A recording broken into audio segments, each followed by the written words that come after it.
Hello everyone, this is Johannes. And this is Cinema. And you are watching Board Gaming Ramblings. And welcome to this set of many reviews in one review. We have 5 games for you today. That is a crazy amount. We've done 3 before, we've done 4. I don't know if we did 5. Maybe it's a new record. So these are going to be shorter reviews, more like a freeform, final thought style reviews, because all our regular videos are scripted. This one is actually not scripted. What we're saying now is just coming out of our mouth like... It's totally new for us. We're not that good at improvisation, so this is going to be interesting. If it stops and we're like, whoa, we don't know what to say, then it's because it's improvised and we haven't scripted it all out before. Yes. So 5 games. And you might ask, why are these 5 games not getting 1 video each? And that's basically because there's too many videos to make. There's no other reason, really. It's not because all the games are bad. It's not because all the games are fantastic. It's not because all of these things. It's just like these 5 games we wanted to review, and we don't have time to do 1 video for them each. No, we have a lot to do before Spiel. So we want to get as much content out there as possible.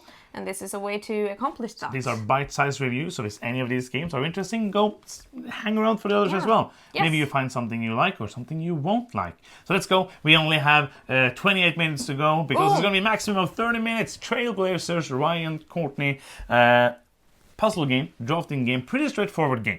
You're getting these pretty cool PVC plastic cards, you are shuffling them up and you are dealing them to people, and you're going to draft the cards, you're drafting them around the table. I don't know why I'm saying all of these things, like trying to keep it short. This is why we don't improvise usually. This is why we always do everything as scripted. Okay, let's go. Boom. Trailblazers. You are drafting cards. The cards are going to have pots on them. You're going to place those pots adjacent to other pot cards that you have already placed out on the table. You're also going to have camps. You're going to have a hiking camp, a biking camp, and a kayaking camp. And you're going to try to make loops of the right color from the camp and back to the camp, so people can go and travel and adventure in a safe way. The base game is basically just trying to make the biggest loops possible. There's some goals that you can do throughout the game, and at the end of the game there's expansion with some animals that makes a little bit more different scoring. There's also a completely different mode that we haven't played yet. This is the deluxe edition. It's a review copy, and that is the game. Brian Courtney also did Pipeline, which is the game we really liked, and also Curious Cargo. And it's like purifying. He really likes those puzzles. Yes. Like these pipes puzzles that it feels like. Yeah. But that's Trailblazers. What do you think? I think it's really nice. I really like this core mechanism that Ryan Courtney uses in all of his games so far.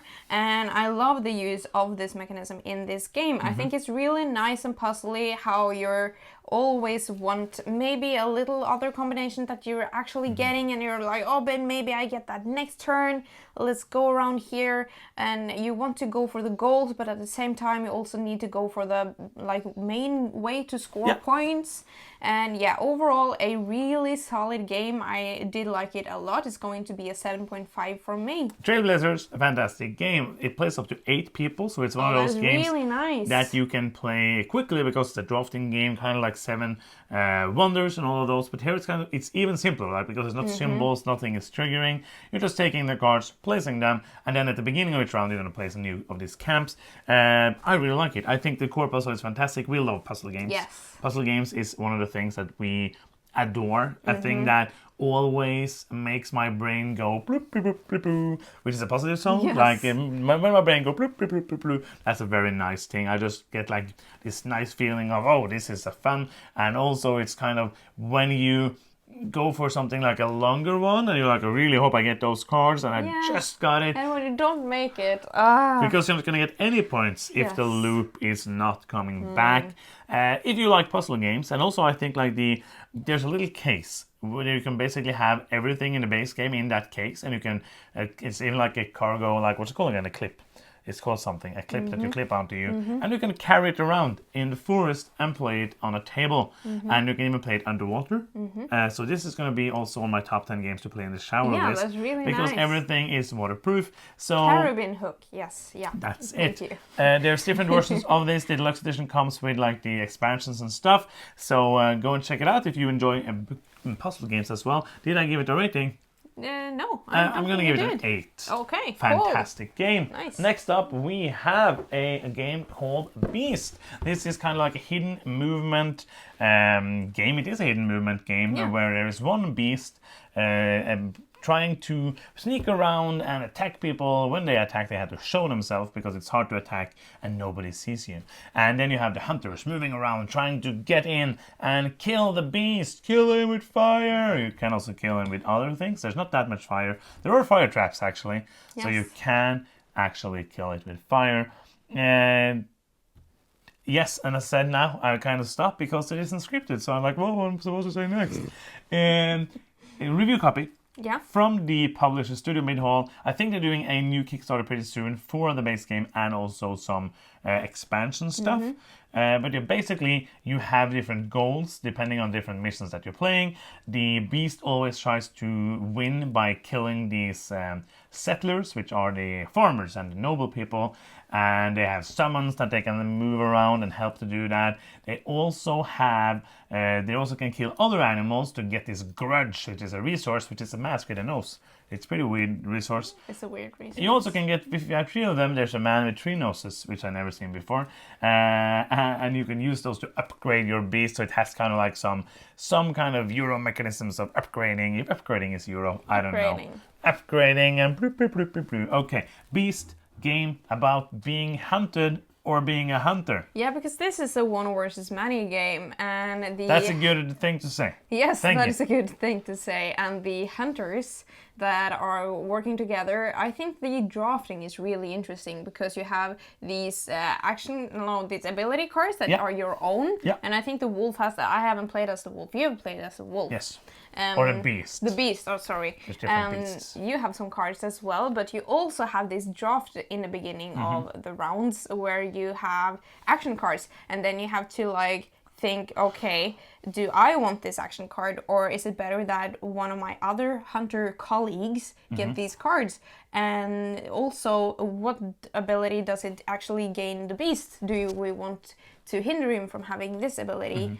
And I've thought the card play was really interesting because you have so limited of the actions you can do as the hunters, and you can also only play these 2 different colors if you want to do 2 actions on your turn. Yeah. So we were always struggling to keep up with the wolf. This is one of those games that I am not very good at.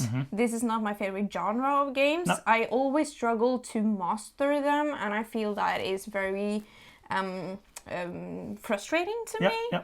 But I think that this is a game that would grow on me if I had the time to play it over and over again to master it more. What do you think? Yeah, as always, we try to play it enough times to review it, but we never get into that like 10, 15 plays because that's not going to happen with the life that we choose to lead. But Beast is a hidden movement game, and hidden movement game is kind of like a mixed bag for me. I remember liking Fury of Dracula. We still have Fury of Dracula somewhere here. Yes, we do. And we need to play that. I don't know where it is. It's upstairs.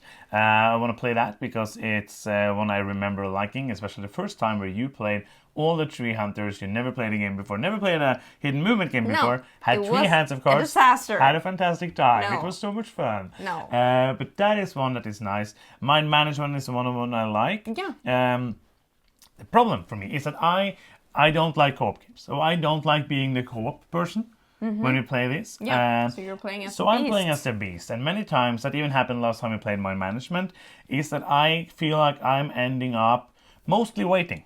Yeah. Because most co-op games have some sort of discussion, and of course you can discuss more or less. In my case, always more. Yes. So of course it's going to be group dependent how much you discuss, but if you don't discuss at all, why play a co-op game? Kind of like that's a mixed thing. But let's say like, because my turns I have in my head, I'm going to do this and this, of course I'm going to have to react to what you have done during your turns, but it's ending up being a game that is, and that's not a problem to Beast, but a problem to this genre and also Beast, is that if you're playing the Beast, I kind of felt like I was there just to facilitate that the others were playing a game. So sometimes I felt like, why isn't this an app? And of course I understand it's more fun to play against a person than an app most of the time, but it kind of felt like I was there so the other people could play the game. Yeah. And that is fine. I always like when I play these kind of roles, I know I'm gonna feel more like the game master than actually doing. And I'm trying to win, of course, but it's kind of, and I did win, and at least one time, and all of that. Yeah, so I think it's hard to rate this game because of my not comfortableness, that is a word right now, with this genre and also then with this game. And if you feel like your opinion of this strongly disagrees or doesn't align with mine, so keep that in mind when you hear this rating. I feel like it's not the game that is something wrong with. I think it's me combined So you're with rating the game. yourself. Yeah, I'm rating myself. Now, I'm rating the relationship between me and the beast. But you're rating your subjective feeling of the game. Yes. That's kind of the thing we do. Yeah, absolutely. So I'm going to rate this a 5.5. I think it's a little above average. But for me now, it's not a game that I will choose to play because it's just like not me. Yeah. It's not me. I always like trying these kind of games because I know that a few of them I really like, and then the rest I'm going to be kind of meh on. And this actually was kind of more in the meh category. I was going to give it a 5.5. I don't think it's a bad game, but it's not a game that clicked for us or our play style and play group. So yeah, that's Mist. Yeah. Next up is another game. It's Footprints. This is from Chili Fox Games. We did another review of a Portal games, which is not the same company, but it's like one of the same people. So this is a review copy, and we do know the designer, at least one of the designers, who made this. Eilif, we know. We don't know the other Osmund. We kind of know, and we don't know Geir André. We don't know that person. No, we don't know that But they're person. Norwegian people, and Footprints is a game that, like Rodo said, I watched this video, and when he said like, when you watch the game and you see the game, you think, isn't this just a quest for El Dorado? Because you are moving on different terrains throughout the map, trying to get to the end, or you can get to the end because that's not the goal in this game. And then it's not that game. I read like the similarities before we played it, and then I tried to play it as it was. The quest for El Dorado the first time we played, and it was horrible. Yeah. Because it made no sense. It is and not that game. I did nothing. I did not a single thing. Then we played it again. I was like, oh, okay.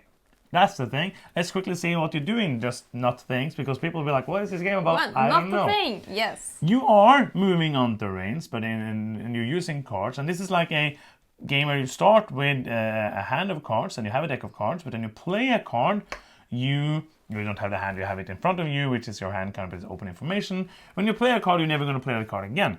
Because the game is kind of maximum the amount of rounds that the amount of cards you have. So when you see that card, you need to play it, and then you will never play it again. And you're going to play each different person is going to have a different deck, which is better at moving and utilizing different types of terrain. So what you're going to do, you're going to move on the terrains, you're going to try to pick up resources that you move up on. You're going to try to pick up these scoring cards. You're going to try to pick up these super fire cards to give you bonus actions. You are going to build buildings, and the buildings then can help you move on tracks, because tracks are good. They even needed tracks. In olden times, they had to have tracks. Yeah. So you're moving on the tracks, and the farther up ahead you are on the tracks, the farther you can move when you play a movement card of a specific color. So you kind of always have to balance on the, do I want to upgrade or do I want to use? Like, so you're trying to upgrade, but you can't upgrade too much before you start moving. And then you want to move so you can build things, and then you want to move again. At the end of the track, like at the complete end, you're going to get some points. But if you get the first, it's 15 points. And if you get the second, it's 14 points. So that should tell you that the goal isn't to get there first, because if you get there second, just a little bit slower, but the game ends when somebody rushes so you have to do it like the same turn. Yes, that's true. And there's some caves that's going to give you scorings. Those are more going to be rushing towards, because you can choose one to go heavy for, but then if somebody takes that from you, you cannot build it.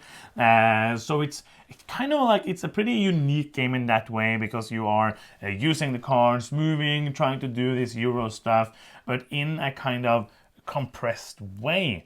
So yes, Footprints, talk about it. Game from people Yeah, as you touched on, the first impression of this game was so bad for us. We didn't get it at all. We got very little done and found it extremely uninteresting. And then we played it again, and something just clicked. Yes. Because it's okay, we just played it completely wrong the first time, and now I think it's really nice. I think it's super interesting in the way that you said that you have these cards in front of you, and you have this mental route that you're planning, like I'm going there, and if I have the most resources, like enough resources, I can build there. And maybe somebody moves right there, right where you want to build, for example, and your whole plan it crumbles, and you'll be like, oh, okay, what should I do now? And it's a balance, as you said, between building up, like moving up on the tracks first, and then using those tracks to give you extra movement, and like getting a lot of movement suddenly, and also moving up on the tracks to get other resources. It feels a little roll and righty, that mechanism, I feel like, because you're like, oh, I'm moving up on that track there, then I can move up on that thing, and I get the resource here. I really like that. What I think is very nice with this game is that even though I feel like I'm very smart, and I feel like I'm good at board games. You are. Honestly, I feel like I can do board games. You are board games. This is a pretty simple rules-wise game, but I don't feel like I can play it good. Like, I still feel like it has a hold of me. I don't feel like I have mastered this yet. So I think it's a cool game. I'm going to give it a 7. Cool. Footprints. I like it. I as I said, the first time I was like, what is this? I don't understand anything about this. And what you said basically. Just a couple of notes that I didn't say like in the overview, because this isn't scripted, so I'm coming back to it. Okay. Is that we said the decks are different. You also have like a special ability that you can get. Some leaders. A leader you can play with 1 or 2. We enjoyed most playing with 2 because it made the game a little bit easier. It's a pretty, like I spoke with one of the designers, and I was like, oh, but this and this, and he's like, yeah. I like that. It's a lightly brutal game. It's not brutal like Barrage or other games. You're like, oh, one bad move, but you have to plan ahead, and you're gonna be like, I was like, oh, I'm gonna start here because you get a bonus to place you start, and I was like, I'm gonna start here, and then the game began. I was like, yeah, I should have looked at my cards, because now I can't do anything for the first 3 cards, and that is very bad because there's only 14 cards in the game, or 13, I don't remember, and so it's more here than meets the eye, and I really enjoy that. I'm gonna give it a 7 as well. It's a good game, and I liked it. Yes. Footprints is done. Next up is in my side. Yep. It's this one, Life of the Amazonia, and the only non-review copy of this video. This was a Kickstarter I backed. I don't remember why I backed it, because I just saw it and I saw people were backing it. Like, that means I have to back it, because that's how my backing works. Yeah. If people back things and I see, oh, there's things here that looks like it might be a Euro game, I kind of look at the mechanisms if I'm in a good mood, and then I just back it and I hope it's good. I don't think you're alone about that. Life of the Amazonia is a bag building game with a puzzle mechanism. You are building out Amazonia and trying to put different life there, like trees and plants and animals, many different animals, and you try to place them in different combinations. Like, you have cards that tell you how they score, so you're trying to place them in that way so that all the things will score the maximum amount of times. Very reminiscent of Cascadia, which is a game we really liked. That placement of the animals felt very much like that. So it's kind of, somebody took like, what if we take bag building with like a pretty standard bag building mechanism of drawing 5 things, using them, you can keep some from round to round if you have like a special ability, and then using that to pay for stuff, moving on tracks to place the life and the new tiles in your area, and then the scoring of the placement puzzle of Cascadia, kind of. And that is the game. What do you think about it? I liked it. I feel like we've played some of these games before, with placing animals in different terrains and some of those games doesn't click for me. I can't remember the names of those right now, but I remember that Cascadia, I really enjoyed that. Yes. And this, I like that you have in this game also all these different scorings for the different animals. You can change up from round to round. So the game will feel very different how you place your animals and trees and stuff, depending on what kind of scoring they give you. I also like that it uses this bag building mechanism. I really like thinning out my bag. Yes. To just have like these really cool tokens at the end of the game, like just like drawing the same ones almost all the time, and getting like super powerful bag at the end of the game. But you can also just put everything in there and have a super big bag. Random bag. Yeah, very random bag. I enjoyed that. I think that I just overall like it. I think that the race element in this game, it makes it really exciting, because you have only a set amount of animals of each type. Yeah. And when you see that people are going for the same animals as you can kind of see on their map what kind of animals they're setting up for buying. It feels very tense because you're hoping that it gets back to you and then you can buy that animal. So I enjoyed this a lot. I'm going to give it an 8. Yes, Life of Amazonia, really liked it. The puzzle is my favorite part, the bag building. There's different routes to go, but it felt like that it's going to be more similar each time you play. I agree. Like in most deck buildings as well. You're going to need money to buy things, and then when you're getting to a point in the game, you're going to try to get rid of the money because the money isn't worth anything, and then you use the other stuff to get stuff. There's different routes to go, though. You can go like a heavy water to buy like super cool cards that give you abilities and bonuses or end of game scorings. And the puzzle is very nice. Really like that. I really like, again, second like puzzle-y game in this review.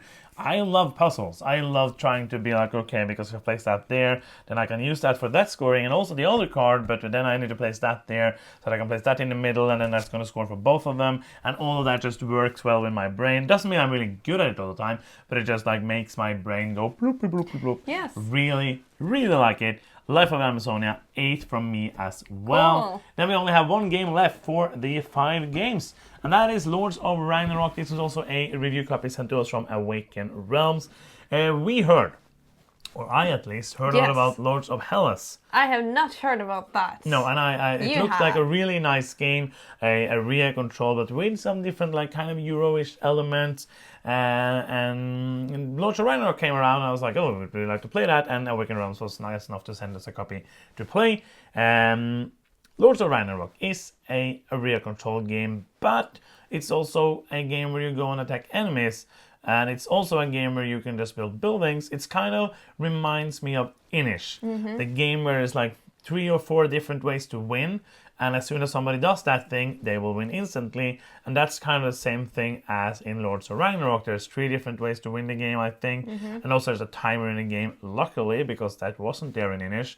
So Inish could just last forever. That's true. Because what happens, now I'm going on to what I think about the game. But so you are doing actions, placing things on the board. You have like these different things you can do, and you have to do like a special action in the middle of the board each round. That can trigger some bonuses for people, and you're also going to do special actions. And then you cannot do that action again before somebody builds up one of the monuments, which are these huge, not that huge, but huge miniatures. They're really cool. Like this big miniatures. No, they're not. Yeah, maybe, okay, let's go. Maybe this big miniatures, and that you can, and then you can reset it and do it again. And you are trying to be the one to do one of those win conditions, and it's going to be a game where it's going to push and pull, because when somebody is getting close to that, somebody has to put them down, and then somebody else gets close to another one, and you're going to stop them and all of that. That's Lords of Ragnarok. What do you think about this one? It is interesting because there's a lot of games in this genre that is just over the edge of being like, I like the Euro stuff in the game, but then it's over the edge of being not combat-y? yeah, combat-y Yeah. and very conflicty, and this is that for me. It reminds me a little bit of what is it called, the cathedral one, the Death Cathedral. No, that is not the right thing. The cathedral. Yeah, the Board and Dice Yes. game we did a preview of Yes. as well. Yeah, I don't know what it's called. But Nightmare Cathedral. yes, thank you. I don't remember if it had wind conditions and stuff, but that is also. It did have wind conditions. I think most games have. Yeah, you get it. But it is Euro mechanisms, but you want to have, and it is a Euro goal as well, kind of having this majority. But to get the majority, you're just not placing like the things together and count the things. You are, like for example, cubes. You are then fighting, and that is like.